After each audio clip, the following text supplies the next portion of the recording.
السلام علیکم ورحمت الله وبرکاته و مغفرته. یو محترم پوښتنه کړې ده چې دا بعضې بینکونه د کال 2 لکه روپۍ غواړي،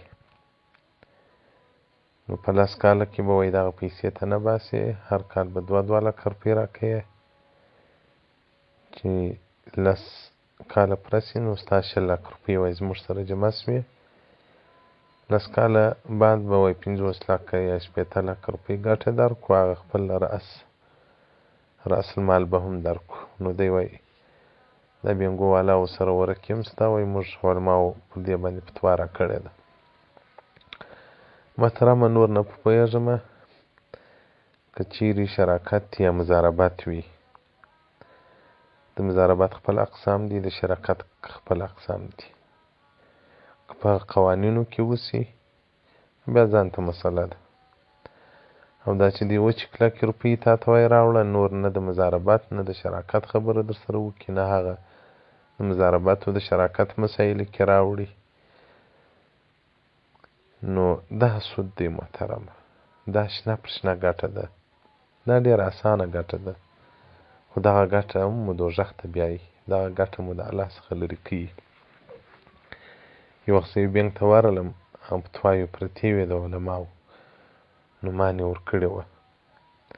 نو بیا مې دا بینک والا ته ما وویل ما زه له تا یو پوښتنه کوم، دغه پیسې چې اوس تا ته خلک راوړي، دا بینک له مشر سره وغږېدم، دا پیسې چې درته راوړي ته یې په کم نیت نه اخلي؟ دا مضاربت یې نو مال مضاربت خپل اقسام لري، پیسې به معلومې وي، او دا مضاربت کې به مثلا تاوان راځي، ګټه راځي، ګټه څونه ده د تاوان څونه دي، وایي تاوان نسته، نو مال که رالی وایي که رالی بس تاوان دته نسته، موږ تاوان پرې کوو. نو مال اخو سود دی، مه کوئ داسې. محترمینو سودخور جنت ته نسي تللی. ابو هريره رضی الله مبارک فرمایي چې رسول الله صلی الله علیه وسلم فرمایلی دي 4 خلک الله جنت ته نه داخلوي. هغه څوک چې شراب څښي، شراب خوره وي، او 2 سودخوره، 3 چې د یتیم مال په ناحق خوري، 4 هغه د مور او د پلار نافرمانه بنده.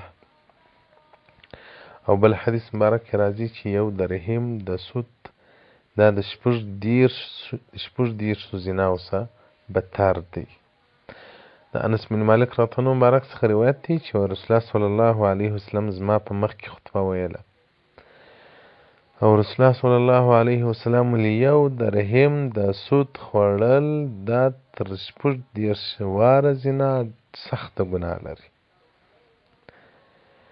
او دغه رنګه د سود هغه ادنا ګناه د مور سره زنا کول له دغه سره برابر دي.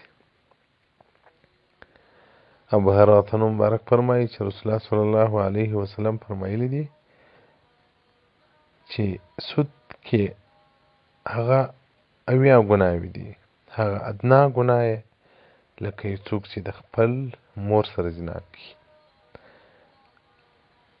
او دغه رنګه د حضرت قاسم بن عبدالواحد وراق رحمت الله علیه فرمایي چې عبدالله بن ابي اوفا رضی الله تعالی عنه یو بازار ته راغی، خلکو ته خوش خبري زیری درکوم.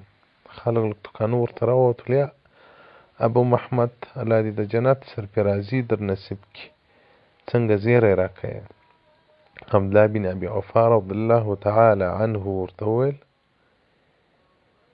چې رسول الله صلی الله علیه وسلم فرمایلی دي چې هغه خلک چې سودخوري هغو ته د دوزخ زیری ورکړي. حدیث صحیح طبراني او دغه رنګه ابن ابي دنیا روایت کړی دي، او دغه رنګه ابن ماجه، او دغه رنګه زیورات کې مسائل د حضرت مولانا محمد تقی عثماني دام فیضاته صفحه 15 کې دې ته پوره وضاحت ورکړی دي. نو محترمه تر دغو شیانو تېر سي، دغه اسانه ګټه مو دوزخ ته بیایي. دا چاته خوند نه ورکوي چې 10 لکه روپۍ بندې کړي، 50 لکه روپۍ ورکړي. نو دا بینک معاملاتو کې ډېر احتیاط وکړي، ډېر احتیاط وکړي محترمین، ډېر احتیاط وکړي. نو دغه ورور چې پوښتنه کړې ده، دا یو وخت نو ما څه یو بله پوښتنه هم وکوله، دا چې زه یې پېژنم. نو دا سیوینګ خطا یې بولي که څه بولي خو د شیانو کې زه ولاد هم نه یم. ول دا څنګه ده بیا چې ما معلومات وکړي هغه د سود خطا ده پیسې جمع کړه بیا دې پر کال ګټه درکوي. نو ډول ماته یې ملا ویلي وو. نو الله دې رحم وکړي محترمینو ډېر احتیاط وکړي. والسلام علیکم ورحمة الله